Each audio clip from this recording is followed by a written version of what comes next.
guys, kembali lagi bersama aku Anita Anggrani. Udah lama banget ya aku nggak buat video, nggak bagi-bagi informasi, nggak tahu nih kayaknya tuh kurang semangat gitu ya. Ya ini juga perlu dukungan dari teman-teman agar aku tuh semangat buat informasi-informasi, buat video-video terbaru gitu ya. Oke, terima kasih.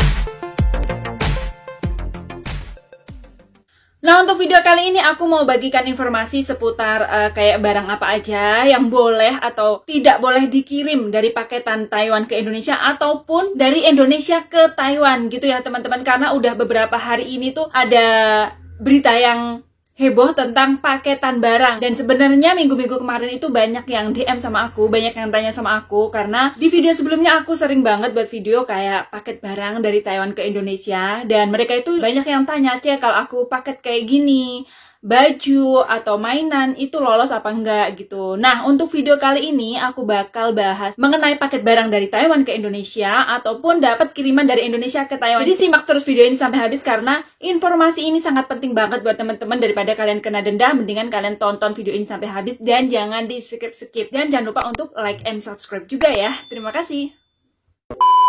Oke guys, ini sebenarnya tidak sedikit ada kasus mengenai kiriman barang teman-teman. Nah oke, sekarang aku mau bahas mengenai paketan barang dari Taiwan ke Indonesia. Karena kemarin ada yang tanya sama aku, "Cek, kalau aku misalkan paket baju itu boleh apa enggak ya?" gitu. Terus ada yang tanya lagi, "Aku beli mainan anak-anak aku itu lolos apa enggak?" Karena ada beberapa teman yang bilang baju bekas itu kena bea cukai seperti itu. Dan ada juga yang nanya, "Cek, kalau pisau aku kirim atau aku paket ke Indonesia, ini aman apa enggak ya?" Nah, kali ini aku mau ngasih tahu ya, karena pertanyaan ini udah lama banget. Aku sempat jawab langsung atau enggak jawab, bahkan kelupaan untuk menjawab gitu ya. Karena akhir-akhir ini ada informasi bahwa kasus TKW yang menerima paketan dari Indonesia ke Taiwan yang terkena kasus denda gitu ya. Jadi aku mau bahas teman-teman. Kayaknya kalau paketan dari Taiwan ke Indonesia, ini mungkin bagi kalian yang kena bea cukai, mungkin kalian itu hanya digeledah atau dibuka paketan kalian. Tapi kemungkinan jarang banget yang terkena denda, kecuali kalian itu mengirim barang-barang yang terlarang seperti itu. Nah, kali ini aku mau bahas dulu aja deh buat mereka atau TKI yang dari Taiwan mau paket ke Indonesia. Kemarin ada yang tanya, baju bekas bisakah dikirim? Ini bisa banget sayang ya, karena kita di Taiwan itu bukan hanya 1 hari, 2 hari, 1 bulan, 1 tahun gitu. Logikanya kita di Taiwan itu bertahun-tahun, mungkin paling dikit kontraknya itu 2 tahun atau 3 tahun teman-teman. Itu otomatis baju kita banyak. Dan kalau kita buang tentunya sayang, ya kan? Karena baju selama 2 atau 3 tahun itu juga beli ya. Jadi otomatis kita harus kirim pulang ke Indonesia. Ini logikanya. Jadi kalau paket barang, baju bekas itu aman teman-teman, nggak terkena bea cukai. Nah, kalau mainan gimana? Katanya mainan ada beberapa teman yang dibuka dan hilang gitu.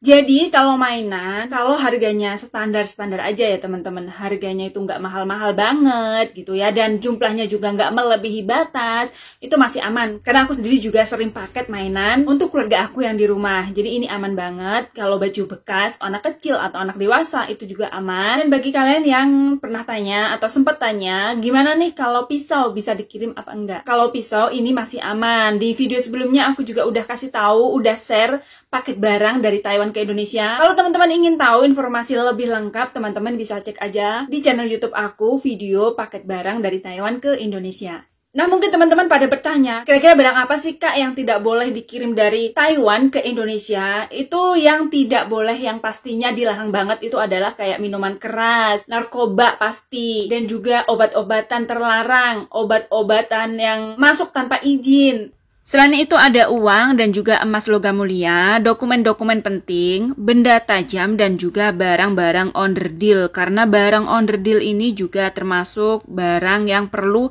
mendaftarkan bea cukainya. Dan buat kalian yang paketannya itu dibuka, itu mungkin paketan kalian itu di dalamnya itu ada barang yang mengandung bea cukai. Seperti itu teman-teman. Jadi dibuka bukan karena dibuka ingin mengambil barang kalian, itu tidak, tapi dibuka karena melanggar peraturan bea cukai seperti itu. Jadi teman-teman kalau ingin barang kalian itu aman, tidak dibuka, jadi kirim barang yang aman-aman aja, jangan barang yang terlarang. Nah, beda lagi kalau paket barang atau kita terima kiriman dari Indonesia Indonesia ke Taiwan. Ini banyak banget kasus seperti di kasus bulan-bulan kemarin. Mungkin teman-teman yang masih ingat, ini kasus dari orang Vietnam atau Filipina, aku lupa ya.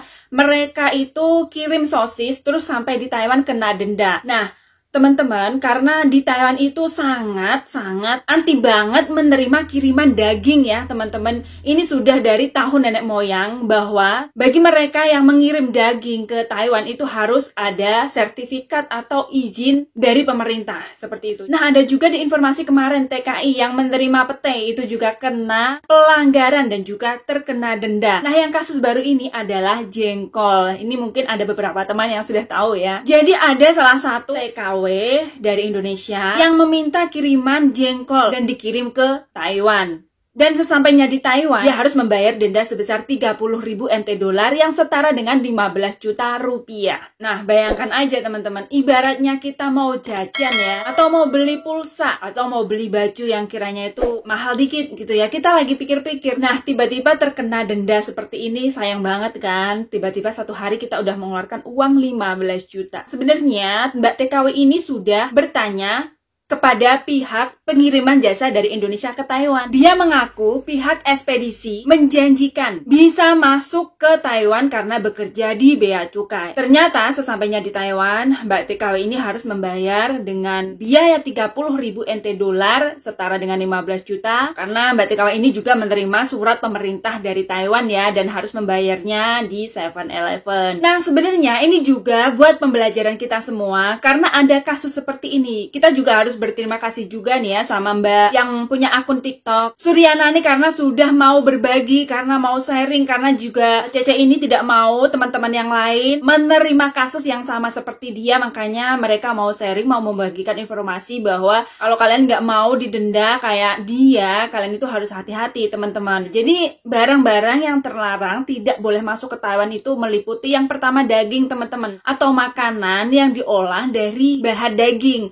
Misalkan juga keripik usus, kerupuk kulit, basreng, boci, pete ataupun jengkol, obat-obatan, makanan-makanan yang terbuat dari daging dilarang masuk ke Taiwan. Jadi teman-teman harus hati-hati banget. Biro Inspeksi dan Karantina Hewan dan Tumbuhan di Taiwan atau COA mengatakan bahwa siapapun yang masuk membawa hewan ataupun tumbuhan atau mengirim jengkol pete ke Taiwan bisa terancam denda sebesar atau hingga 150.000 NT dolar. Karena ada beberapa hewan dan juga tumbuhan itu kalau masuk ke Taiwan itu harus melalui karantina terlebih dahulu. Nah, mungkin ada beberapa teman yang bertanya ya, C, kok di toko Indo ada pete? C, di toko Indo kok ada jengkol, ada sayur-sayuran Indonesia, seperti itu ya.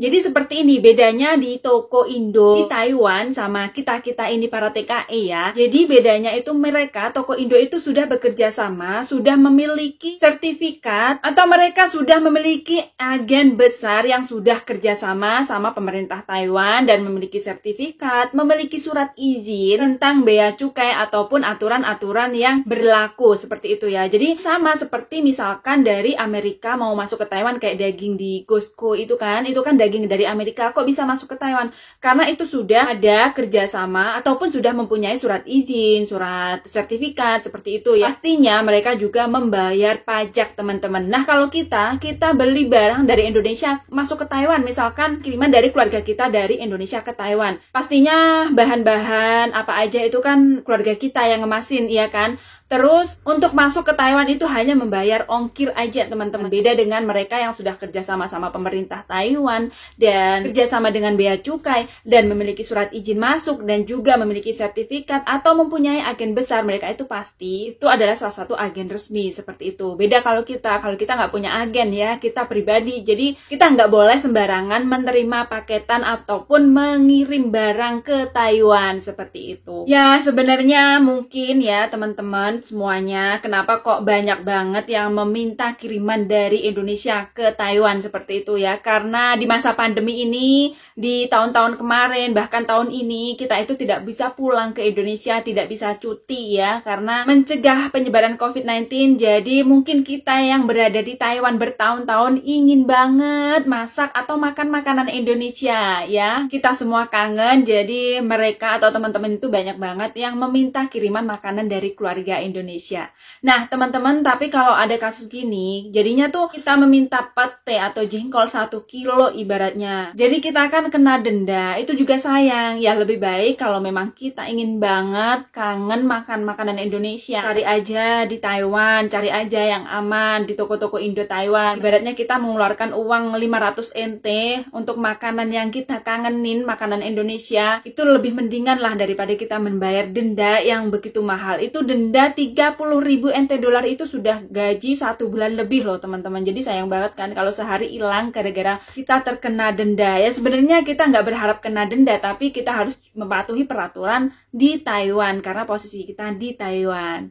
Nah teman-teman, apabila ada pertanyaan ya mungkin dari paket dari Taiwan ke Indonesia itu kayak gimana, teman-teman bisa tulis aja di kolom komentar, atau cara kirim barang dari Indonesia ke Taiwan gitu ya teman-teman, langsung aja tulis di kolom komentar. Karena kalau aku perjelas di sini mengenai paket barang dari Taiwan ke Indonesia itu kayak gimana, nanti akan memakan durasi yang begitu panjang. Jadi informasi aku sampai di sini aja. Kalau ada pertanyaan silahkan tulis di kolom komentar. Oke guys, itu aja informasi dari aku. Terima kasih buat teman-teman yang sudah menyaksikan video ini. Tentunya mohon dukungan dari teman-teman agar aku semangat buat informasi-informasi terbaru selanjutnya. Caranya gampang banget, hanya klik tombol subscribe dan jangan lupa di like, di komen, dan di share. Terima kasih teman-teman, sampai jumpa di video aku selanjutnya. Bye-bye.